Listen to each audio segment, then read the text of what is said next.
Hey guys, and welcome back to another crafting video, or if you're new, welcome. Today I'm going to be doing some craft organization with my CRICUT machine. I'm going to be crafting some labels for these storage bins. Most of them are from Dollar Tree if you guys happen to watch my Dollar Tree haul videos. And actually right now is the perfect time to stock up on some of these storage containers from Dollar Tree because they're putting out a bunch of new containers, like some of these with these like snapping lids on the top. And I will also be using some vinyl from TECKWRAP Craft for this project. I'm using these two matte shades from their LA Warehouse new matte adhesive collection in the colors Matte Mint and Ivory White. The mint color I'm going to use on the containers, and then the ivory color I thought would look good on the black binders. These are my sticker binders, so I think that would be a good contrast in color. And these rolls come in 12-inch by 10-foot rolls, and they can be shipped both within the US and internationally. And I do have a discount code if you're interested in trying out some of these vinyls for yourself. It's CPanda10 for 10% off at checkout store-wide, and I will also leave the links down below for these products as well. So without further ado, let's get started. In CRICUT Design Space, I have my labels already typed out and ready to go, and the font I used is called the Skinny, and I went ahead and made that bold. And if you're a Rae Dunn fan, this is a very popular font because it does look very similar to the Rae Dunn style. I use it a lot in my crafting, and I downloaded it for free off of the dafont.com website. It is free for personal use only. So I have everything typed out and separated with my two different colors. So I have my white for my binders and then my mint color for my container. So I'm just going to kind of move these around on the cut mat screen so they're not right up against each other. And then once I have that done, I'm going to go ahead and click continue. And then for my base material, I'm just going to click vinyl and then select less pressure. You can create your own custom setting. I've showed how to do that in previous videos, but to save time, I'm just going to choose the less pressure setting because TECKWRAP Craft vinyl does run on the thinner side compared to CRICUT brand vinyls, and that's what CRICUT has already preset in Design Space is to use for their vinyls. So after I do that, I'm just going to go ahead and click make it and then load my first material, or I'm sorry, my first color, which is going to be that ivory white. On a run from my given disaster, speed away from the holy mind, pride, that's where I never thought it would matter. If I'm gone by now, all my weakness keep on lingering. Whenever you're removing a big piece of vinyl from a cut mat, you actually want to flip it over and peel away the mat from the vinyl. And this is going to protect your vinyl from like getting ruined or rolling up. So once I remove it, I'm just going to go ahead and trim it off the roll. You don't have to leave it on the roll when you're cutting it. I just prefer to for big pieces like this. And then I'm gonna go ahead and load my mint color onto the mat and into the machine.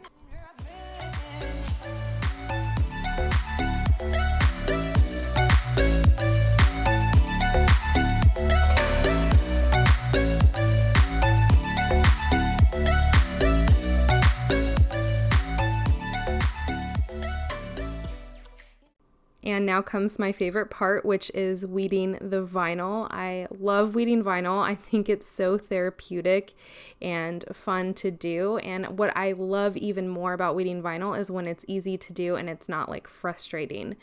And for those of you that watch my other CRICUT tutorials and videos that I've used with TECKWRAP Craft, I am sorry if this sounds super redundant because this this vinyl weeds like butter, and I know, I'm sorry, I say it all the time, and I'm sorry if it's annoying, but I'll never stop.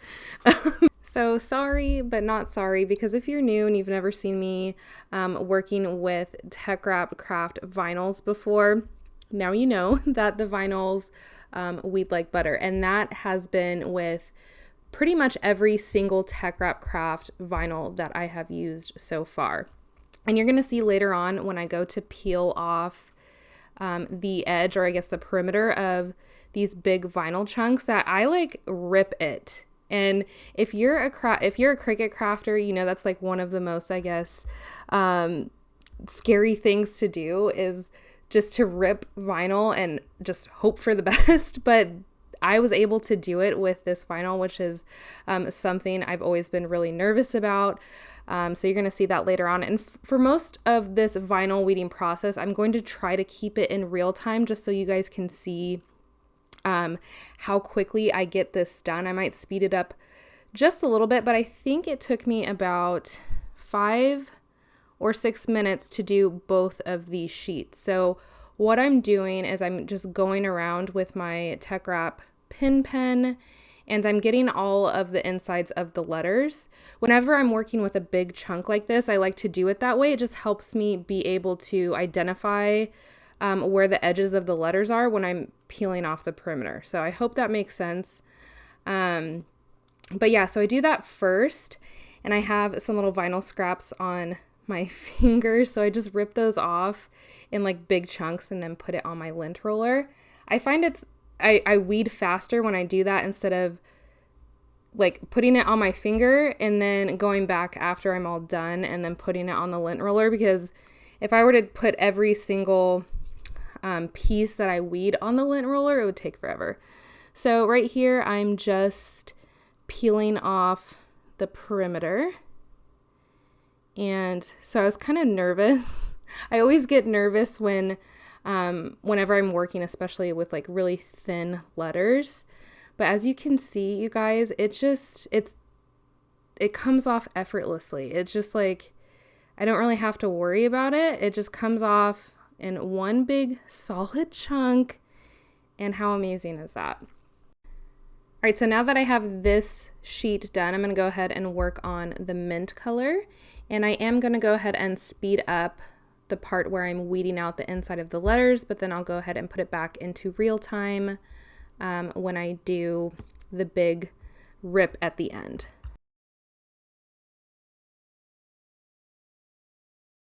And just the same as I did with the first peel with the ivory color, I just grab my pin pen, grab a corner piece of the vinyl, and then just start tearing away the big chunk, or what I call the perimeter. I don't know what everyone else calls it, but I call it the perimeter piece. And I was more comfortable with this peel than I was with the first peel. I went a little bit faster on this one. That's why there's little chunks left over, but this did not peel up any letters going this fast, which is so exciting and so satisfying, is when nothing comes up. Everything is where it's supposed to be. So I just go back with my pin pen and remove all of those pieces that needed to come up.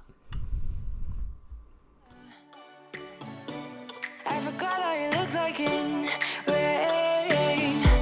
I swear I never thought it would matter if I'm gone by. Next, I apply some transfer tape to my decals. I'm using a roll of medium tack transfer tape, and I cut out a piece large enough to cover the whole sheet for both sheets of decal stickers. And you could also, I guess, individually cut these out and use maybe one piece, or leave them on the sheet and then use one piece that's big enough to cover, I guess, your largest word or image, and then keep reusing that same piece. But I wanted this to be as quick as possible, so this is why I'm doing it this way.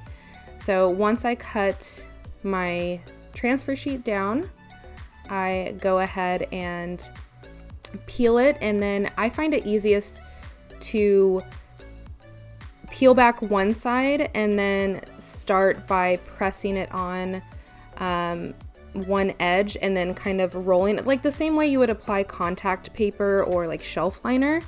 That's how I like to do it. Or sometimes I will like fold it, find the center of the sheet and then fold it in half and then kind of just like lay it down flat like that. But I do this to both sheets, and then I also burnish both sides of the transfer tape and the backing. And then once I have my transfer tape burnished to the vinyl, I just go ahead and cut each label out.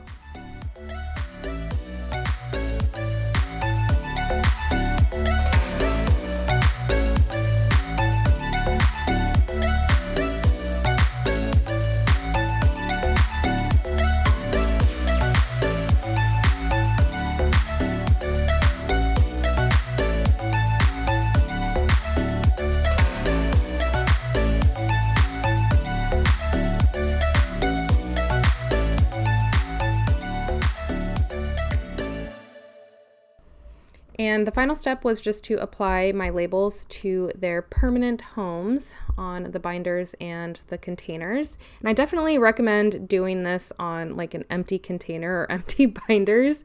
I was just too lazy to empty everything out of my sticker binder, so I was struggling a little bit to hold it up towards the camera and also apply it at the same time with one hand, but I managed to get it done. So that's what I'm doing. I'm just applying my labels to my binders first, and I use my scraper tool from TECKWRAP Craft to burnish my decals on all of the storage containers and my binders, and then I just peel off from corner to corner or edge to edge, and that's it. And I also want to mention that kind of the same way that you peel away a cut mat from the vinyl, you want to peel the backing of the transfer tape away from the sticky part of the vinyl. So you're just going to burnish it down and then peel that white part away. And you'll find that it's much easier to get everything off in one piece doing it that way versus peeling the transfer tape away from the backing. I don't know why, it just works a lot better. And another thing that you can do is try to keep the backing as close to the transfer tape as possible, kind of like using 2 fingers and press it at a very sharp angle. That helps as well. And if you do find that some of the vinyl wants to hang on to the backing when you're peeling it, just go ahead and lay that piece back down and either use your finger to kind of burnish it on or use the scraper tool again and then just keep peeling.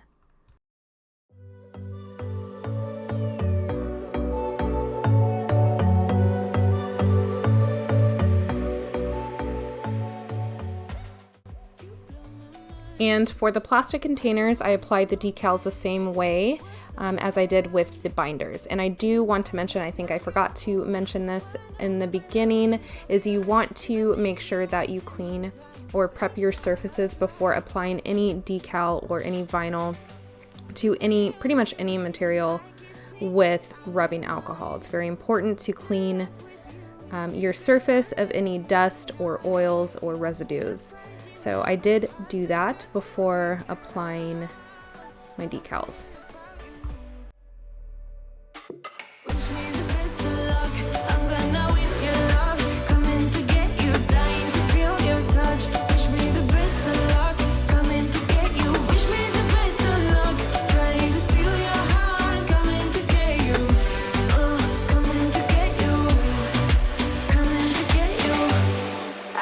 Sometimes, but you're making me nervous. No, I've realized that I can't live without you.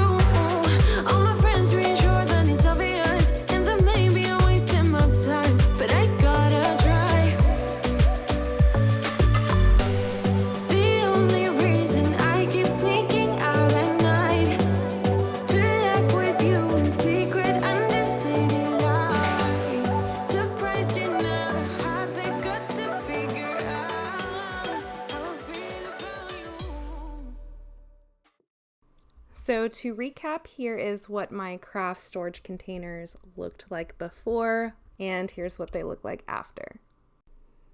I love how this organization project turned out. I think just by putting these labels on the containers and the binders, it just looks more neat and organized. I guess more cohesive is the word I'm trying to say. But I think also what helps is by choosing just one font and then 1 to 2 colors. I think that even if you had different size containers like I do, as long as you choose like 1 or 2 fonts and 1 or 2 colors, it doesn't matter what sizes your containers are or what shape they are, as long as you use like the same fonts and colors. So that's what I'll be doing when I go to put on these labels on other containers in my craft storage. So I did go ahead and save my project in Cricut Design Space so I can quickly do that when I need to make more labels. As always, thank you guys so much for watching. If you enjoyed this video or found it helpful, I would love a thumbs up. Also, don't forget to subscribe before you leave if you aren't currently subscribed and want to see more crafting content from me. And also be sure to turn on your notification bell so you never miss an upload. And be sure also to check the description box for links to products used in this video. Take care.